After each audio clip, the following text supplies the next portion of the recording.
To agriculture fire YouTube channel. आज हम BSc agriculture के फर्स्ट सेमेस्टर का एग्रीकल्चर हेरिटेज देखेंगे, लेक्चर 1 और 2। देन आपका एग्रीकल्चर हेरिटेज है क्या? हेरिटेज क्या होता है? हिस्ट्री जो होता है कंटिन्यूअस, हमारा जो पास्ट इवेंट हुआ है उसका एक रिकॉर्ड होता है।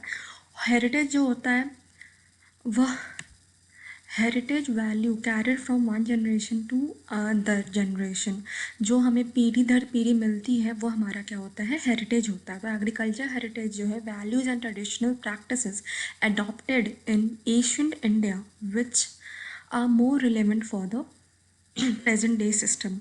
मतलब एग्रीकल्चर के ट्रेडिशनल वैल्यूज़, ट्रेडिशनल तरीके जो पीढ़ी दर पीढ़ी लोगों को बताया गया एशियन टाइम से,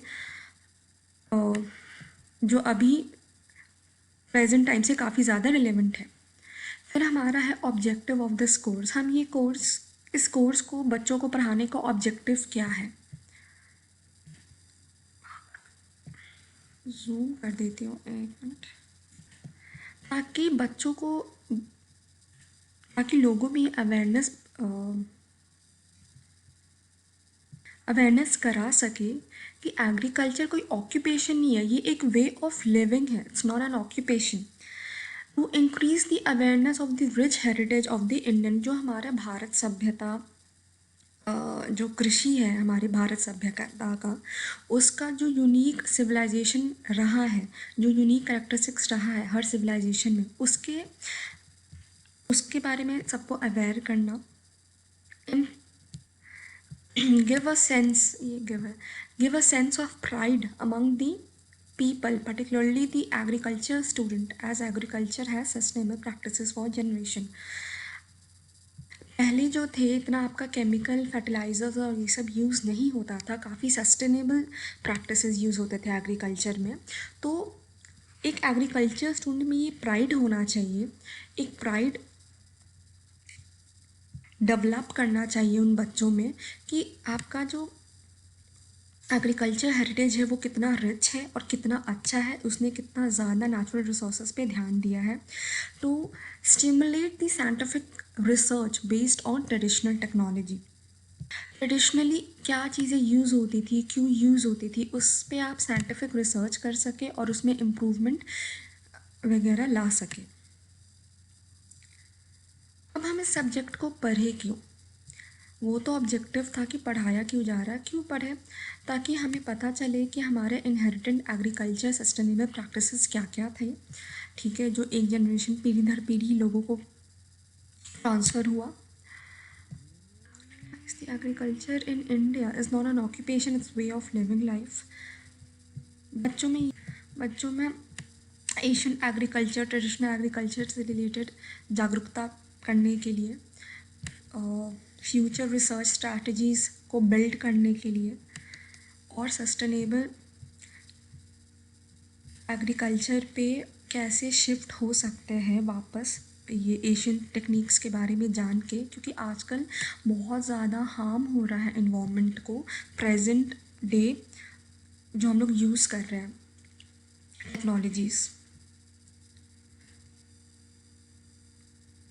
एग्रीकल्चर हेरिटेज देखिए, global important agriculture heritage system कैसे डिफाइन होता है, या ये डिफाइन जो food and agriculture organisation of the UNO, ठीक है, ये भी एक इंटरनेशनल ऑर्गेनाइजेशन है, तो उसने कैसे करा है आपका globally important agriculture heritage system को define. Remarkable land use and landscape with rich in globally significant biodiversity। तो जो काफ़ी बेहतरीन तरीके से with excellent use of land and landscapes,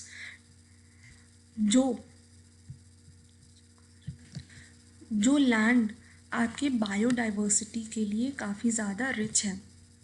biodiversity जो है होता है आपका कि एक पर्टिकुलर एरिया में जो various type of organisms from small to big रहते हैं, ठीक है, उसे कहते हैं biodiversity.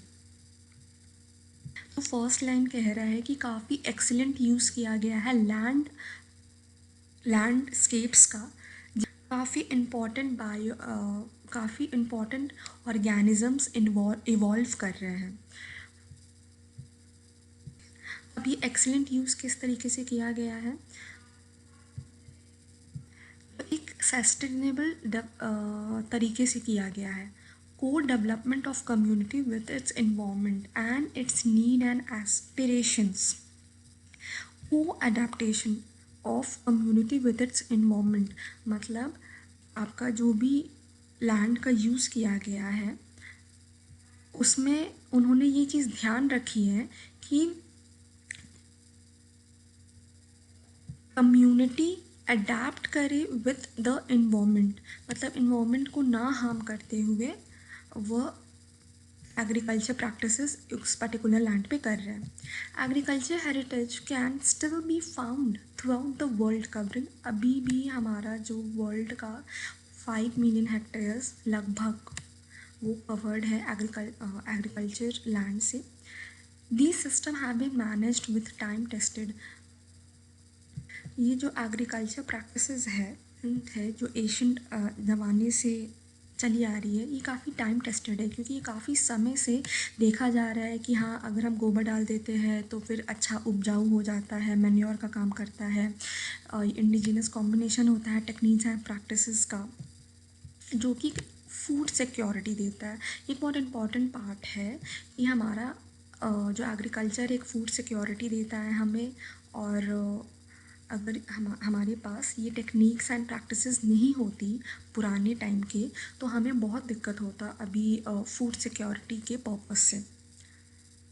And conservation of natural resources and biodiversity, और वो लोग काफ़ी नेचुरल तरीके से करते थे, को अडेप्टेशंस पे ध्यान देते थे कि उनका तो इवोल्यूशन हो ही हो, प्लांट्स उगे ही उगे विथ रिस्पेक्ट टू दी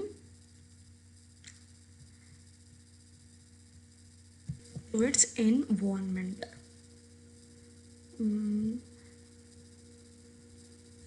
देखिए साइंटिफिक कम्युनिटी रिकॉग्नाइज करे या ना करे, बट हमारा जो एग्रीकल्चर पुराना एग्रीकल्चर नॉलेज है या एंसेस्ट्रल एग्रीकल्चर सिस्टम्स है, वहीं हमारी future agriculture innovation and technology में काफ़ी मददगार साबित हो रहा है। इंडिजिनस टेक्निकल टेक्नोलॉजी क्या है, तो ये knowledge that is unique and given to a culture और सोसाइटी। जैसे हमारे कल्चर में देखा जाए तो हमें पता है कि सुबह उठ के रोज़ पूजा करना है, या मुस्लिम्स में होता है नमाज़ पढ़ना है।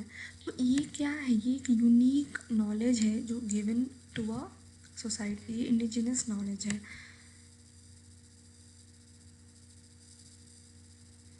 देखिए ये एक गलत बात है, क्योंकि इंडिजिनस एग्रीकल्चर प्रैक्टिसेस कहीं नोट डाउन नहीं थे और कोई सिस्टमैटिक रिकॉर्ड नहीं है हमारे पास इंडिजिनस प्रैक्टिसेस ऑफ एग्रीकल्चर के। अब आता है इंडियन एग्रीकल्चर, ये एक छोटा सा रिव्यू है, ठीक है। मैं आपको अच्छे से बताऊंगी कि नीलोलिथिक और वगैरह वगैरह जो एज है वो कैसे क्लासिफाइड है। नीलोलिथिक जो था वो बिगनिंग ऑफ इंडियन एग्रीकल्चर था। Actually Neolithic age was the agriculture revolution, was the beginning of agriculture revolution। इसमें आपके जो फार्म के इम्प्लीमेंट्स थे, जो टेक्निक्स थे, वो काफ़ी अच्छे तरीके से डेवलप हो गए थे। डबल मानसून था तो लोग 2 बारी हार्वेस्ट कर लेते थे एक साल में। इंडियन प्रोडक्ट्स सून रीच्ड, और इसमें काफ़ी अच्छे से ट्रेडिंग का काफ़ी वास्ट नेटवर्क बन गया, ठीक है। फॉरेन क्रॉप्स भी आपके मतलब इंडिया में इंट्रोड्यूस हुए, और इंडिया के भी एग्रीकल्चर प्रोडक्ट्स एक्सपोर्ट वगैरह हुए। Plants and animals considered to be the essential for to their survival by the Indians। Actually एक बहुत ही सुंदर बात है एशियंट एग्रीकल्चर की, वह ये है कि उनका एम काफ़ी था इकोलॉजिकल सस्टेनेबिलिटी पे। तो तो इसको मेंटेन करने के लिए उन्होंने काफ़ी वर्शिप करना शुरू कर दिया, और आज तक हम लोग उस चीज़ को फॉलो करते हैं। अगर आप नेपाल में देखोगे तो उनका नेपाल में होता है कुकुर पूजन, ठीक है, जिसमें लोग कुत्ते को पूजते हैं। तो आप देखो, और कुत्ता जो था वो फर्स्ट डोमेस्टिकेटेड एनिमल था। फिर गाय का भी पूजा होता है, वो भी काफ़ी हेल्प करता है एग्रीकल्चर में, ठीक है, उसका भी काफ़ी सिग्निफिकेंट रोल रहा है। तो उन्होंने फिर तुलसी विवाह वगैरह से भी हम लोग ने ना प्लांट्स वगैरह को वर्शिप करना शुरू कर दिया, ताकि वो एक्सटेंट ना हो, इकोलॉजिकल सिस्टमिटी बना रहे, एक के चक्कर में दूसरे को हार्म ना करे। मिडिल एज में हमारा लैंड एंड वाटर मैनेजमेंट काफ़ी बेटर हो गया, काफ़ी अच्छे से डेवलप कर गया। लेटर मॉडर्न एरा में जब भारत को इंडिपेंडेंट हुआ था, जब भारत, तब इकोनॉमिक ग्रोथ उतनी अच्छी नहीं थी, फिर भी India was able to develop a comprehensive agriculture programme. Human culture development.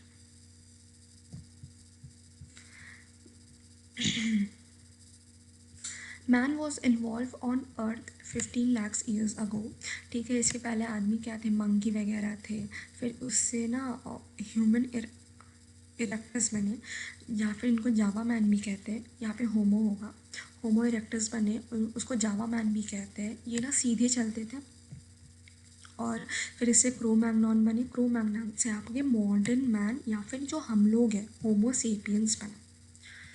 Classification of, zoom थोड़ा कम करती हूँ, classification of the agricultural era, या फिर अभी तो ये स्टेजेस हैं। तो आर्कियोलॉजिस्ट ने कहा कि पहले आपका स्टोन एज था, स्टोन एज आपका फर्दर 3 में डिवाइडेड है, जो मैं आगे डिस्कस करूँगी। फिर उन्होंने कहा कि ब्रॉन्ज एज आया, और फिर आयरन एज आया। स्टोन एज देखते हैं था क्या।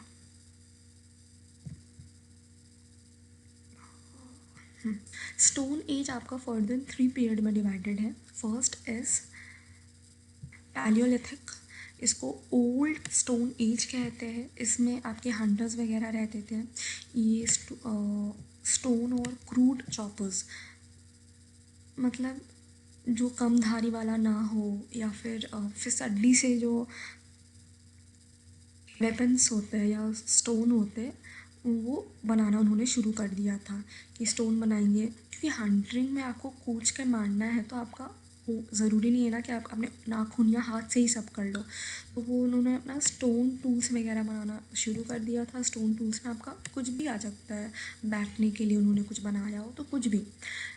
मेसोलिथिक पीरियड, ये मिडिल स्टोन एज कहलाता है। इसका पीरियड आप अच्छे से याद कर लेना। इस एज में आपका राइज हुआ था एग्रीकल्चर का।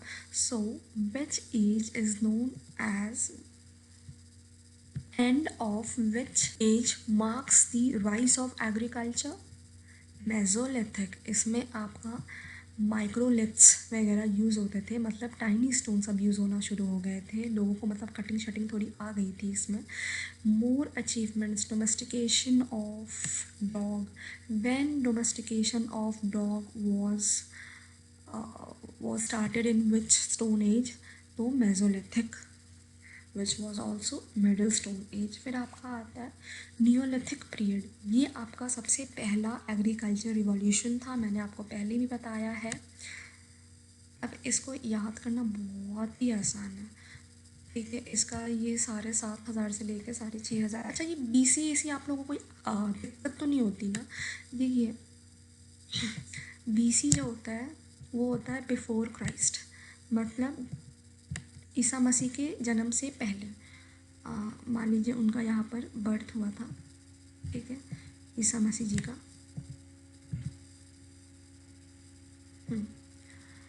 एंड जो बाद में आता है उसे कहते हैं एना डोमिनी, ठीक है। जैसे अभी मैं बताऊँ कि कौन सा ईयर चल रहा है, तो अभी 2021 AD चल रहा है, एना डोमिनी चल रहा है।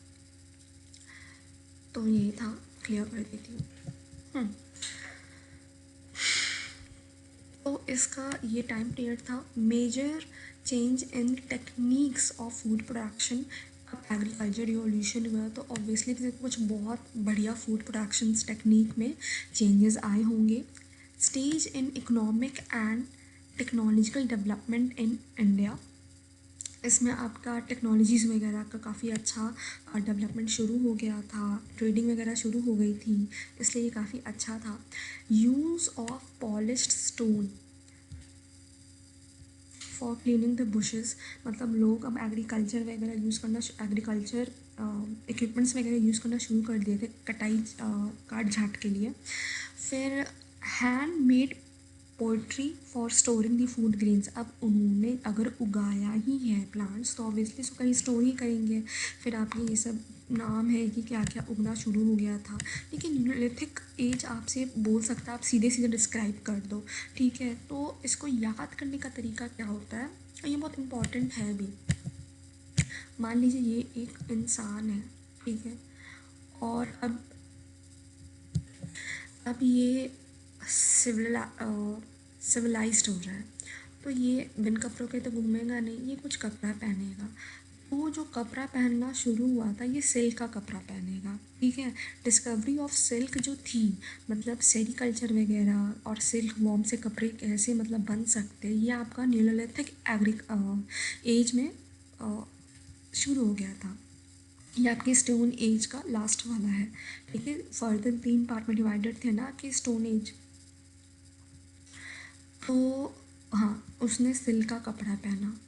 फिर अगर वो खेती वगैरह कर रहा है या थोड़ा बहुत, तो उसके पास कुछ वेपन है, ठीक है। वेपन को आप ऐसे भी, ऐसे ये तो टूल है, लेकिन आप इसको वेपन को ऐसे भी याद कर सकते हैं कि पहले लोग जानवर थे तो जानवरों तो अपना लड़ाई झगड़ा करके अपना आप को प्रोटेक्ट कर लेते हैं। बट मॉडल मैन या जो सिविलाइज हो रहे हैं वो तो अपने लिए क्या कुछ लेके चलेंगे, जैसे लड़कियां आजकल पेपर स्प्रे लेके घूमती है ना वैसे। फिर आप ऐसे करो कि वो लोग नाश्ता भी बनाना खाते थे, क्योंकि अभी अभी वो लोग मंकी से इन्वॉल्व हुए हैं तो बनाना खाते थे और बास्केट में बनाना को रखते थे, ठीक है। सुबह का काम इनका ख़त्म हो गया, सुबह उठा इन्होंने कपड़ा पहना, फिर वेपन वगैरह प्रोटेक्शन के लिए लिया, फिर उन्होंने बनाना खाया। फिर फूड में वो चावल दाल सब्ज़ी, सब्ज़ी कौन सी, यम, यम कहाँ है, ठीक है। याम ये मतलब स्वीट पोटैटो टाइप का होता है एक सब्ज़ी। तो इन्होंने चावल दाल सब्ज़ी खाते थे। फिर रात में ये बाजरा मिलेट्स खाते थे, ठीक है। तो ये सब ये कहाँ रखते थे, अपने एक पोल्ट्री में रखते थे। इन्होंने एक बना रखा था जिसमें वो फूड ग्रेन्स स्टोर कर सके। अब आता है ब्रॉन्ज एज। ब्रॉन्ज एज जो है उसका देख लीजिएगा एरा किस टाइम से कहाँ पर था। फिर stone implements were less than copper and bronze, मतलब अब जो यहाँ पे इम्प्लीमेंट्स वगैरह बनने लग गए थे या टूल्स वगैरह बनने लग गए थे, वो कॉपर और ब्रॉन्ज से बनने लग गए थे।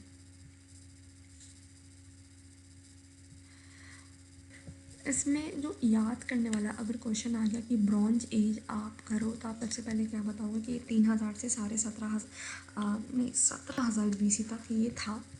फिर इसमें ना एग्रीकल्चर थोड़ा और इम्प्रूव हुआ, क्योंकि अब इम्प्लीमेंट्स वगैरह यूज़ होने लगे थे कॉपर और ब्रॉन्ज के।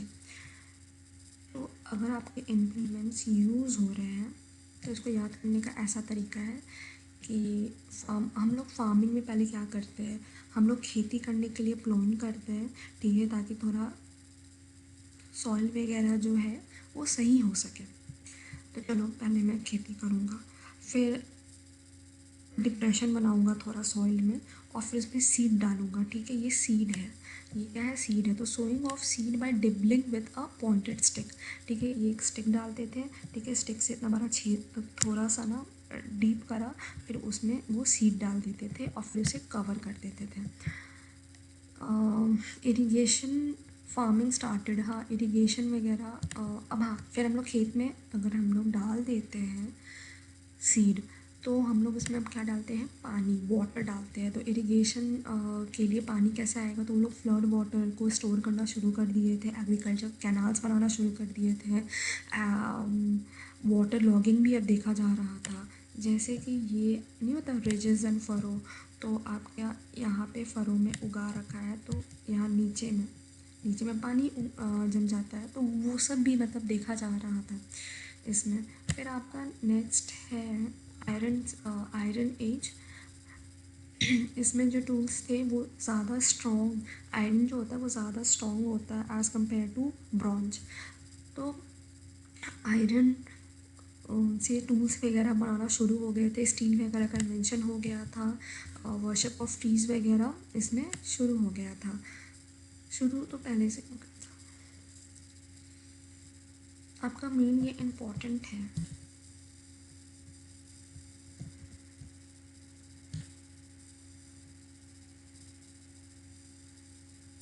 अब ऐसा है कि हर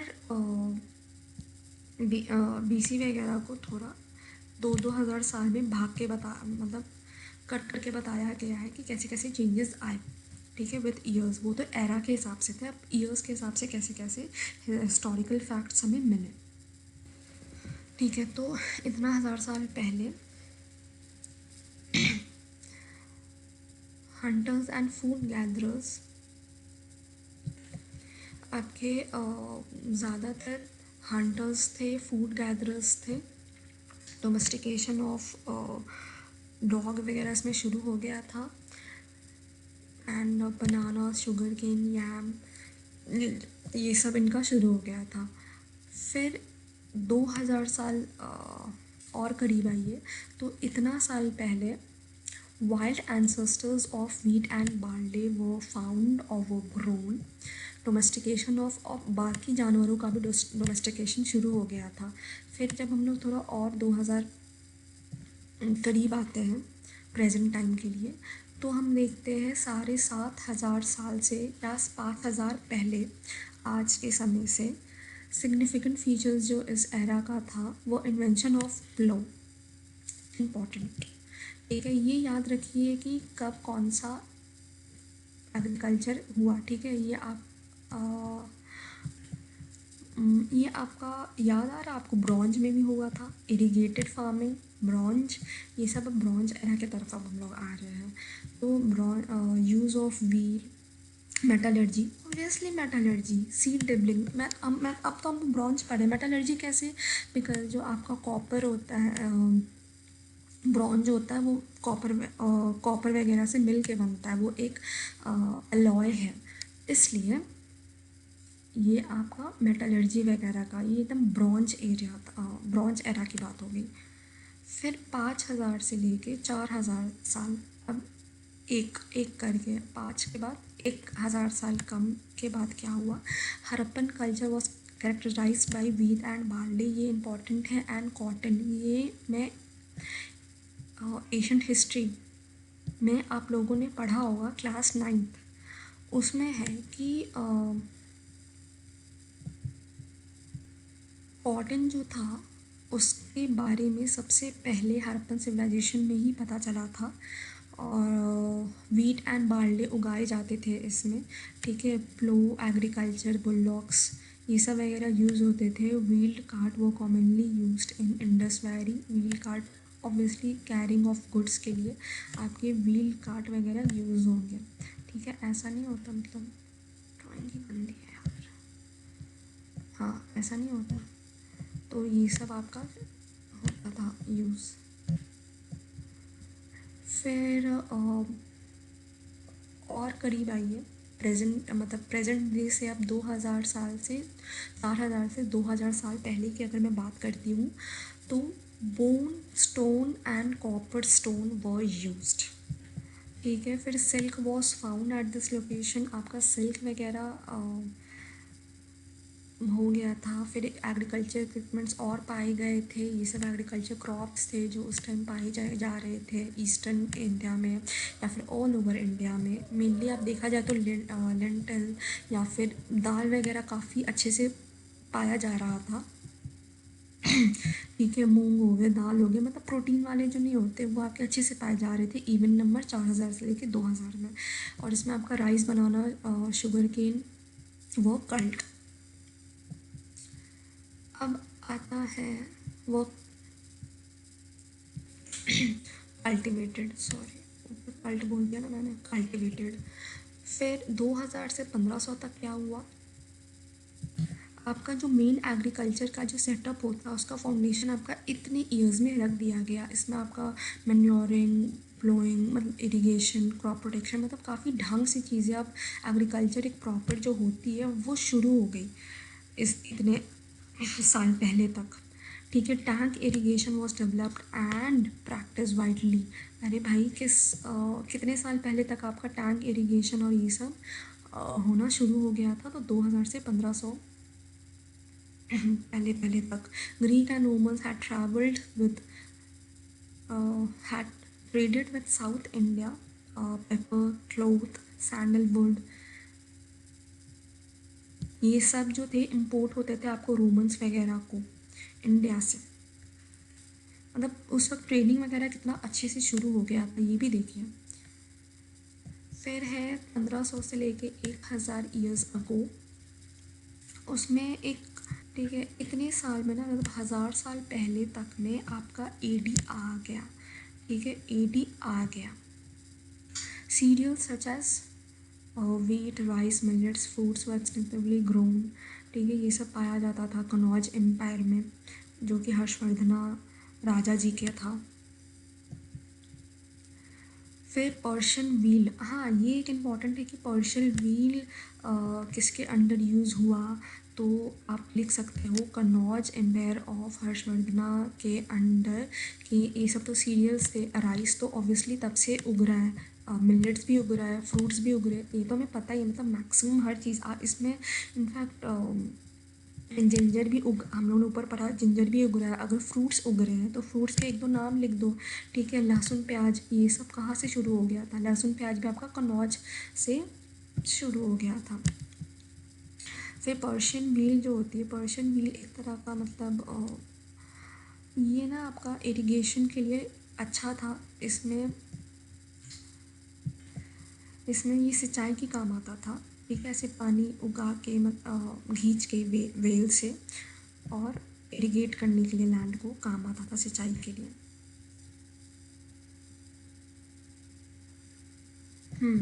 1000 से 700 ईयर्स पहले की बात है। इंडिया का ट्रेडिंग इतना अच्छा चल रहा था, इंडिया का एग्रीकल्चर लैंड इतना रिच था कि मुस्लिम्स अब अट्रैक्ट होके आने लगे। तो उन्होंने 711 एंड 712 AD में डिफीट किया हिंदू राजा को, एंड अरब्स वो एक्सपर्ट्स इन गार्डनिंग। और वो लोग का एक मुगल गार्डनिंग भी बहुत अच्छा पॉइंट है, आगे लेक्चर्स में आएगा। तो ये लोग इसमें बहुत अच्छे भी थे। और अलाउद्दीन खिलजी के भी टाइम इसने बहुत एक्सप्लॉइट किया था फार्मर्स को, और उनकी कंडीशंस बहुत ख़राब हुई थी। फिर मुग़ल एरा में क्या हुआ कि फार्मर्स की जो कंडीशंस थी वो थोड़ी सुधरी, और मुग़लों ने मुग़लों के एरा में आपके फूड और कैश क्रॉप्स वगैरह काफ़ी अच्छे से उगने लगे। ठीक है, कैश क्रॉप में मतलब राइस, इंडिगो, ओपियम, बेसिक जो भी फेमस एग्रीकल्चर क्रॉप्स हैं वो सब उगने लगे थे। सीड ड्रिल वगैरह इसमें काम में आ रहा था। बंगाल आपका इमर्ज हो रहा था as a centre of mulberry and sericulture in the world. Sericulture मतलब सिल्क वगैरह का प्रोडक्शन काफ़ी ज़ोरों शोरों पे था आपका मुग़ल एरा के टाइम पे। मतलब कैश क्रॉप का कहीं भी उगना मतलब अच्छा खासा ट्रेडिंग होना। स्पाइसेस था, फिर आपका अबाइसिनिया से इम्पोर्ट हो के आ रहा था कॉफ़ी।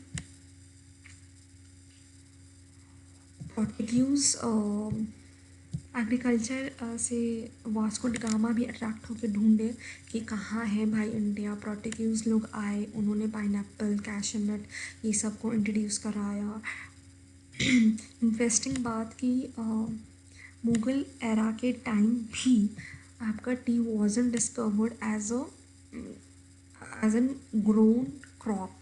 इसको एज अ वाइल्ड हील्स की तौर पे, मतलब ये एक वाइल्ड प्लांट के तौर पे उगता था हिल्स ऑफ असम में। ठीक है, ब्रिटिशर्स का क्या था ना कि वो क्या करते थे, इंडिया में वही क्रॉप्स उगाते थे जो उनके काम का हो, और वो फिर बंगाल में भुखमरी, ठीक है, इसका पूरा श्रेय जाता है ब्रिटिश कॉलोनी को, क्योंकि उन्होंने बहुत गंदा से पॉलिसीज़ बनाई थी। वो बस वही उगाते थे जो उनका मन हो, जो उनको लिए इम्पोर्टेंट हो। और ग्लोबल मार्केट में हाँ, इंडिया जो था वो बहुत बढ़िया ग्लोबल मार्केट बन गया था उस टाइम। कॉटन, इंडिगो, ओपियम, देखिए कितना सारा कैश क्रॉप, ठीक है, वीट, राइस, ये सब उगना काफ़ी ज़ोरों शोरों से वो उगाते थे। ठीक है, तो आज के लिए इतना ही। अगर वीडियो अच्छी लगी तो शेयर कीजिए। अब और इससे अगर आप वीडियो लाइक करते हैं, शेयर करते हैं ना, तो इससे मुझे भी मोटिवेशन मिलता है कि हाँ, आप लोगों को समझ आ रही है चीज़ें, आपको अच्छी लग रही है, तो मुझे लगता है चलो मैं भी और बनाती हूँ, मैं भी और मेहनत करती हूँ आप लोगों के लिए। तो आप बस फर्स्ट ईयर के दोस्तों में शेयर करो, कोई सीनियर ने देख लिया तो अपने जूनियर्स के साथ शेयर करो। ठीक है, तो आप ये सब करिए। एंड आती हूँ बाकी लेक्चर्स के साथ सून। एंड ओम साई राम। आज मैंने सोचा था कि एक वाव फैक्ट कवर करूँ, बट काफ़ी टाइम हो गया, इसलिए वाव मैं अगले लेक्चर में ना आपको वाव फैक्ट ज़रूर बताऊँगी। Okay, thank you, bye bye.